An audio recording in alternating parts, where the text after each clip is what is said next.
Picture this. You're having a party with your friends and you decide to play a board game. The party has been super fun. Everyone's laughing, the mood's at an all-time high, so it sounds like the perfect way to pass the time. The host pulls out a game and everyone just starts playing.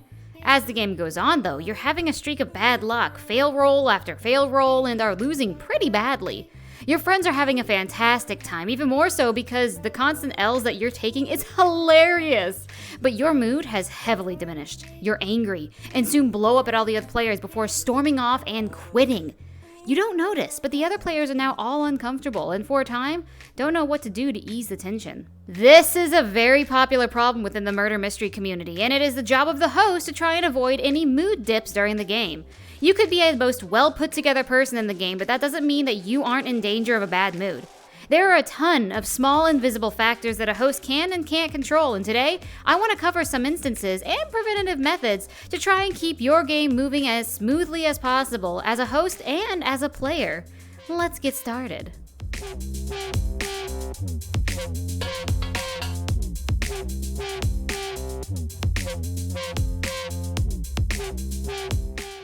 Hello there, y'all. My name is Nuoance, and if you don't know me, I'm a VR chat content creator and murder mystery host for 3 years and counting. If you've never heard of murder mystery, I highly recommend to check my playlist that talks all about it in detail of what this amazing game is like. While I don't think I'm the most knowledgeable player out there, I do know my way around a game. Out of every game I've hosted, the only one that has turned sour was a while back ago, and it was completely mood-based. Mood is the single most important factor in literally any kind of entertainment. If you go into something expecting to hate it, think of it as a waste of time, you're more likely to hate it. The amount of people I know who have tried something with a negative mindset and then acted like I should have been surprised that they didn't like what they tried is more often than I'd like to admit. Of course, mood isn't going to always dictate an ending, but it is much more likely. And your mood can affect those around you even if you don't mean it to. Being angry or upset around others is like blowing hot air from your body. Those who are closest can feel the heat and start getting a bit hot themselves, or at least uncomfortable from the heat. If left unchecked, the whole room could be just engulfed in this heat wave and everybody's suffering. This is why, as a host, it is our responsibility to keep very close tabs on the mood when hosting. Look out for key signs when somebody's having a bad day and make the right choices to try and mediate that anger. When focusing on keeping the mood high, you'll need to look at the players, look at yourself, and look at the game. Today's video will be focusing on the players and the problems that come with them. The most popular form of mood killing I get is the ones who are in a bad mood before they arrive. Our lives don't resolve around murder mystery, surprise there, and things can happen to change what was previously a great mood. And as a host, we need to keep an eye out for this. Right now, my games are sparse. You have to sign up, and there's limited players who can enjoy the experience, or you have to wait until the next game, so everyone's already a little stressed out when trying to get into all the games they want to play. And then if you die right away within the first 15 minutes, it feels like all that waiting, that planning, that setup, that excitement wasn't worth it. People get frustrated when they die first, so if by the off chance that person was someone who was in a bad mood, it can cause a lot of drama.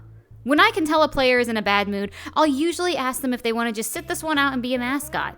Help me out during the game so they can still participate without the risk of blowups. If they are a player I don't trust yet to behave, or they are already being negatively disruptive, I'll take them aside and let them know that they cannot be verbally abusing their co-players, and they have to wait until the next game to try again. Sometimes the hosts have to take an L and be seen as the bad guy because one bad apple could easily poison the bunch. It sucks, but if I have to choose between one angry person and 20 angry people, it's just what's gonna have to happen. This is why it's important to keep control of your emotions and be honest when you aren't feeling like you'd be a good player because of outside situations. I constantly have people who back down because they just weren't feeling it, and I've never made them feel responsible or bad for not showing up, and remind them there's always next time, they'll be on the first on the list, etc. Another player-based mood killer is to look out for the naysayers. This doesn't happen often in my game since you have to sign up ahead of time, but if you're a host who allows day-up sign-ups and someone brings their friends who have never played, this is very possible. These are the kinds of players who ignore the rules or don't take the game seriously. Murder mystery isn't supposed to be some serious, scary, high-tension encounter, but there is a level of respect that is required to play it. One of these rules is there are going to be times in the game when players need to be quiet so the host can do what they need to do and get the information out that they need to get out. Having to treat the game like a bunch of kindergartners wanting to go out at recess can get exhausting, which can cause frustration between the host and the players. In these situations, you'll also get players who try to moderate for you, yelling at them to shut up or something else. And while their heart is in the right place, it's not a great idea to let that continue. You are supposed to be in full control of the room, and if you aren't, then these rowdy ones will not respect you. All this will do is bring more rowdy friends next time, and then your games will just turn into a circus. The quickest and easiest method to deal with disruptions is to just give in-game warnings. They'll see it pop up on their screen, and when they point it out, make it clear if they continue to talk when you need to host trials or morning announcements, they'll be kicked. This not only forces them to redirect to you, but also shows the other players that you are still in control and can handle hosting without them needing to pop in. If they still don't listen, then they need to be removed. This also works for those who ignore the rules, like death avoiders, which is often what happens with these kinds of people anyways. As a player, talk to the host and let the host run things their way. If they can't get control of the players and asks for your help, then yeah, sure, try to corral them. But if they don't, your yelling will just stress the host out more and probably get you in trouble as well. The final and most important piece of player-based mood changer is panic attacks or other emergencies.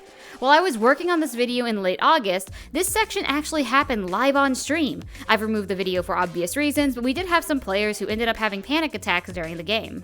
I'll reiterate, murder mystery can be stressful and scary at times. I remember how I panicked when I was first starting to play it, and that anxiety still sticks around a small bit even today. It's why I host. A host should be prepared for as many potential situations as possible, and panic attacks are more common than you think, especially with new players. I like to consider mood a stack of dominoes, because when it comes down, it will almost always come down in waves. For this particular incident, while it was never confirmed, I can take a pretty good guess as to what happened to cause the anxiety. I was lucky though, because I had two co-hosts who knew what to do to help, while I kept the game rolling. The player ended up crashing shortly after, took a small break, and in that time we did have another morning announcement, so I took the remaining players together to address the situation, since most of them had stopped playing the game and were just talking about the panicked player. See, I don't want those who have panic attacks and those who accidentally cause the panic attacks to feel like they've ruined the game. Sure, things are a little bit weird afterwards, but as time goes on, people will start becoming more comfortable with how to handle the aftermath, and that will help reduce future attacks. Of course, because people are going to react to it initially, another player needed to take a moment as well, which made everyone else start to get concerned. Their friend took them aside to calm down, and I got everyone back into playing the game. Initially, you may wonder, why would I ignore these attacks in favor of getting some game back up and running? But this does help not only the players, but also the ones who are having the anxiety attacks as well. One of the number one worst things to do to someone who is having a panic attack is to overwhelm them and keep them in the attack. Many people don't know how to respond to panic and thus panic themselves in an attempt to calm down the panicked person. When doing research on how to calm myself down from certain panic, the most important thing I read was to just ride it out, stay in the present, be aware of the panic attack is happening, but don't let the thoughts from the said attack consume you. Keep an eye on your surroundings, and personally, I like to do the countdown method. So, getting everyone out there to let the player breathe with someone they trust will remind them that they are safe and not in a dangerous situation. I also usually take the players in question and just let them mascot to continue playing, but without the pressure of constant death.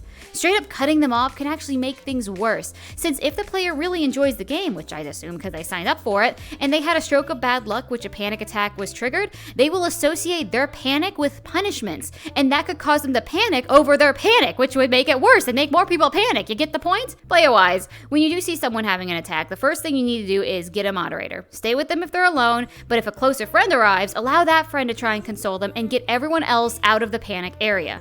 By then, the host or one of the co-hosts will have been notified and will monitor the situation while everyone else keeps playing. If your host or co-hosts are having a panic attack, well, at that moment, you may want to go to who would usually be in charge or has the most rep in the community.